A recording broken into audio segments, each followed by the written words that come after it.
Good day, fish tankers. Disaster struck in my 75-gallon tank. I noticed on my cardinal tetras some white spots.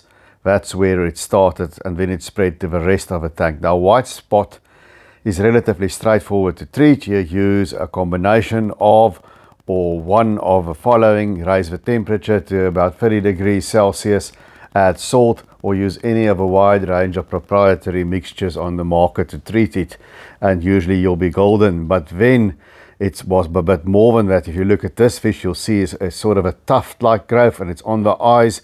So I had, along with a white spot, Epistylis as well. And I tried to look on YouTube and everywhere, and I couldn't find the right advice, because now I had to treat both together, especially for the treatment of Epistylis. So if you are suffering with the same thing, go to 1758 of the video at the end. I put everything on some screenshots of exactly what I did, because I couldn't find the right advice quickly enough, and I wasted some time there.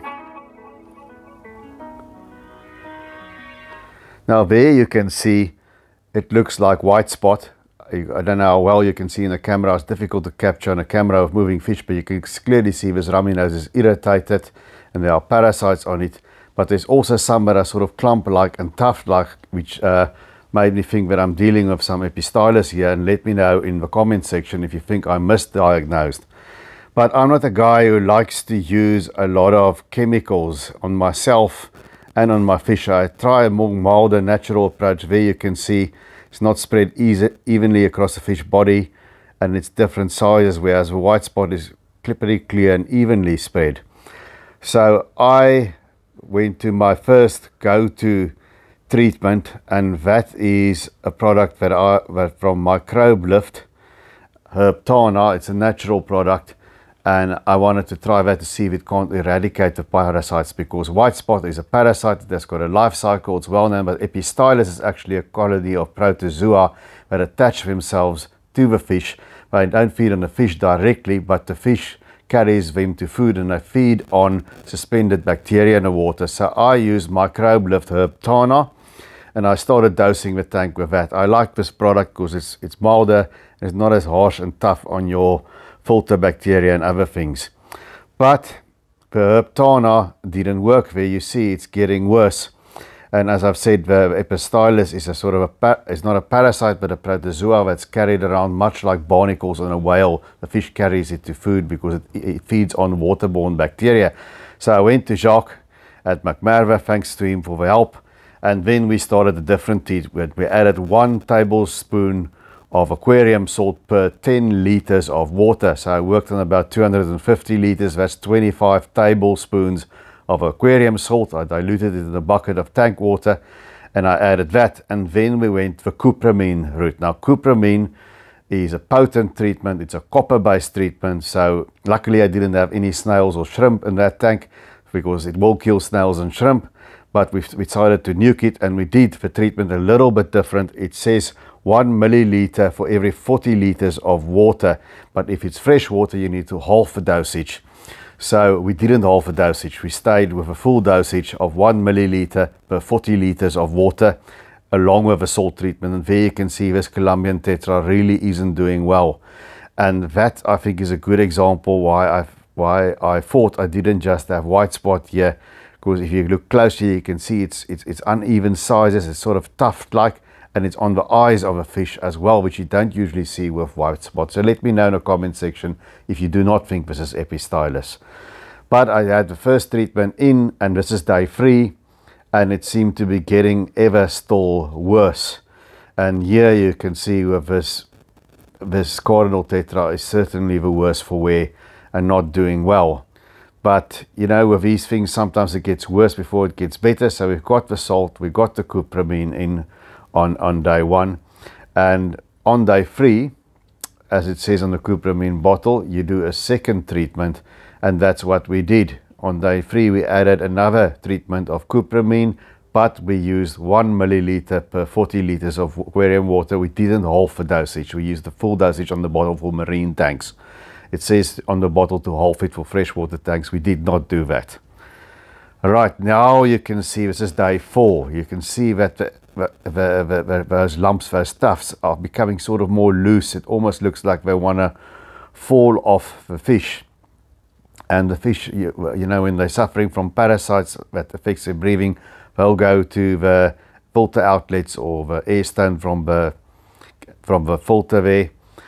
And here you can see my clown loaches. Now this is white spot, and they are very susceptible to white spot. And you can see how this poor clown loach is absolutely covered in parasites. My angel to a lesser extent too. And I really thought I was going to lose these clown loaches. And all my Epistylis, I had 7 in the tank. I thought they were long gone, but I did discover that I do have 7 in the tank. And here you see all of them at the filter outlet. Here we are on day 4. And you see the fish are swimming around, and almost all of them have got parasites now, but it's getting a little bit better. It's not quite as bad. You see my emperor tetras are continuing to breed and spawn even though they have parasites. And here's not the same Colombian tetra, there are 2. And this one is still a bit on the fins, but it's becoming less. And there you see the clown loaches are lying in this pleco cave. I was most worried about them, they're just not coming out. And here you see a second Colombian tetra. It's still covered with what I think is Epistylis, so you can see in the eyes, but it is becoming, those little tough like patches are becoming looser. It does look like it's preparing to fall off the fish. And I'm trying to find, there you see all my Ottos suddenly sitting there, all 7 of them. And if I look here at the cardinal tetras, that's where it started. I already lost quite a few cardinal tetras and a single rummy nose tetras, no other losses so far. But you can see that it is still persisting on the cardinal tetras. They are definitely taking it next to the clown loaches, the worst here. The big angel, not so much, taking it a bit better. Now here we are on day 6. You can see this guy, many of the parasites have dropped off. He's looking a lot better. Here is the Epistogramma. He wasn't the worst affected and he handled the salt quite well. But pearl gouramis and the honey gouramis were real troopers. They never got a single parasite for some reason. And here we see it. Now day 7, this is also different. We did a 50% water change. And then what we did is, after the 50% water change was done, we replenished the salt. Now the thing to note here is we only replenished the salt for the amount of water we changed. So I used 1 tablespoon of salt for 10 liters of water. I replaced half of water. So now I'm only going to use 12.5 tablespoons of salt. And there I go with the salt. So we replaced half of the water, and with half of the water we're going to replace half of the salt. So we remain on the same salt concentration here on day 7. And what we're going to do that is different from the treatment on the bottle, we're going to add once again cupramine, but at a dosage calculated on the full tank volume of 1 milliliter per 40 liters. It's about 6 milliliters for this aquarium. So unlike the salt, I'm not going with half a dosage of cupramine. We are increasing the copper concentration still.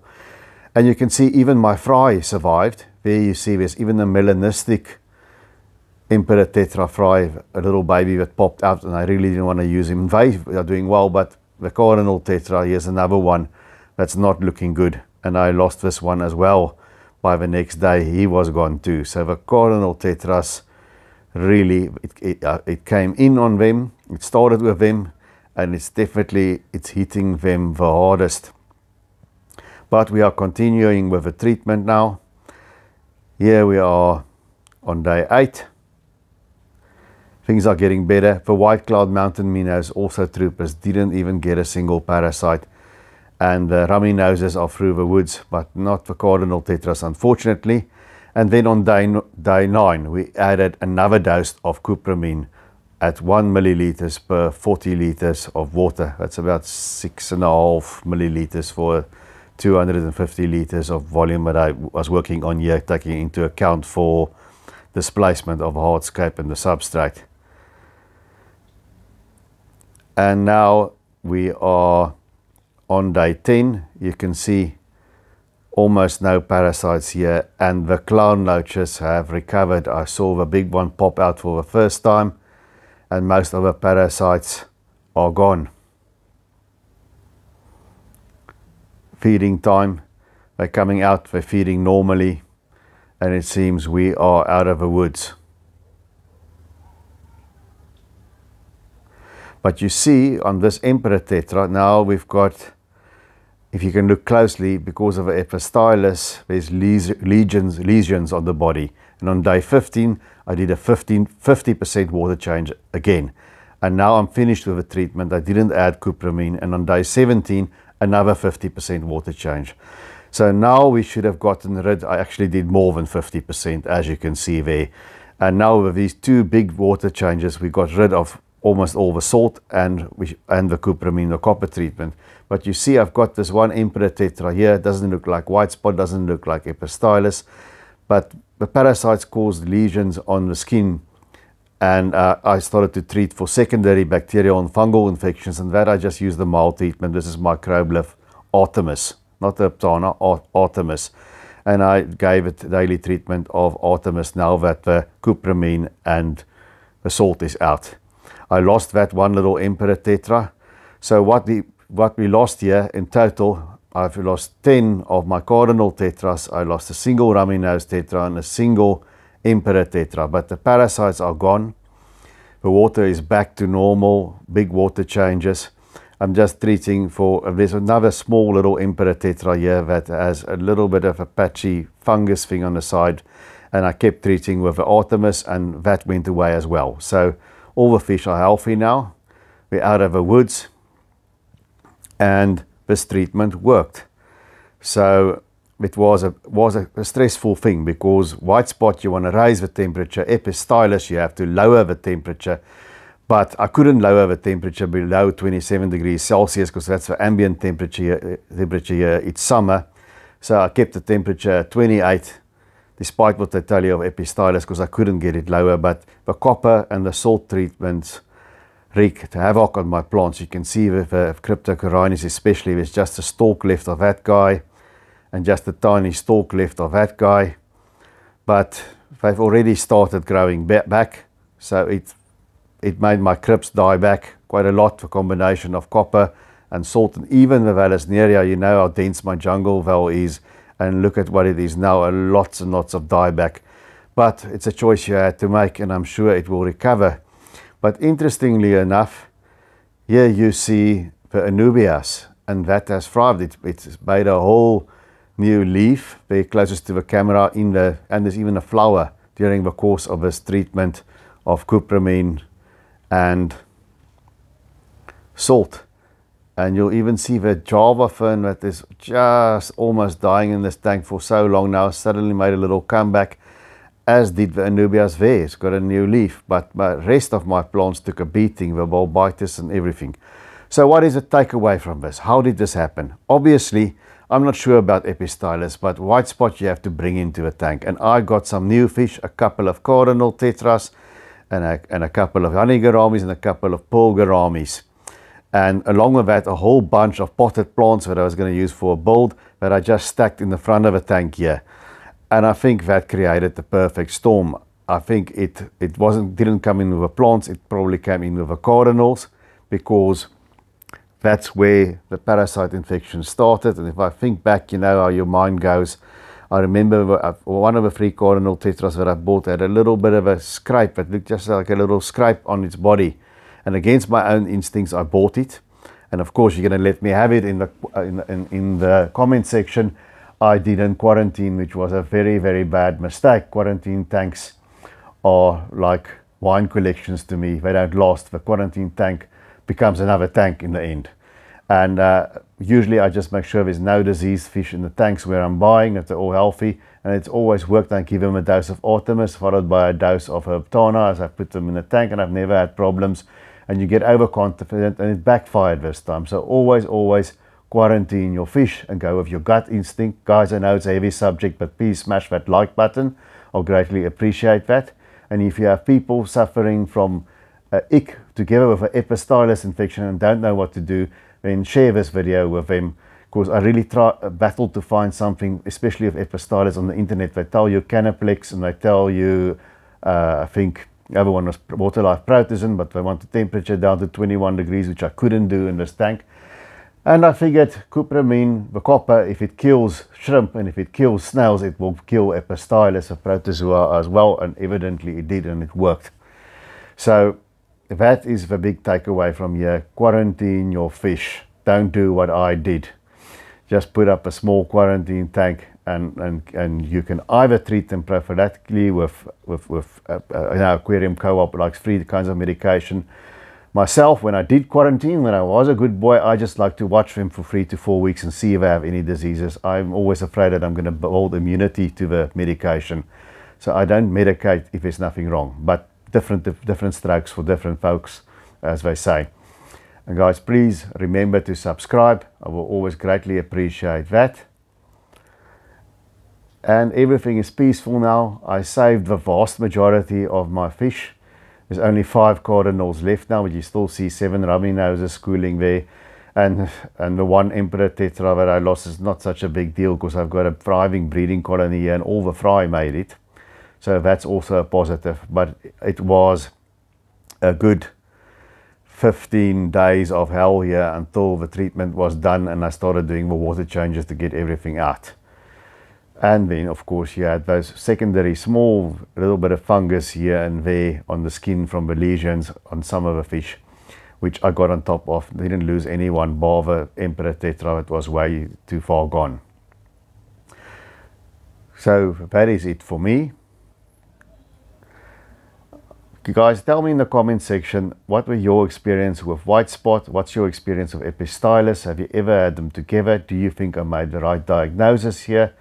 Whatever I did with the salt and the copper treatment, it did work, but I don't want to do this again. It was quite traumatic, as it were.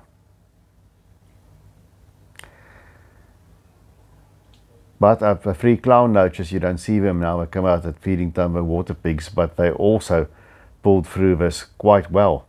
I was actually amazed how well they pulled through, because it really looked like I was going to lose them. But that's it, guys. Cupramine, salt, temperature 28 degrees Celsius, and treatment heavier than the one on the bottle, and not that lasted for 14 days, and on the 15th day I started water changing. That's how I solved the problem. So coming up, you'll see the entire treatment on the screen, and until we see each other again, keep taking good care of us domestic denizens of the deep.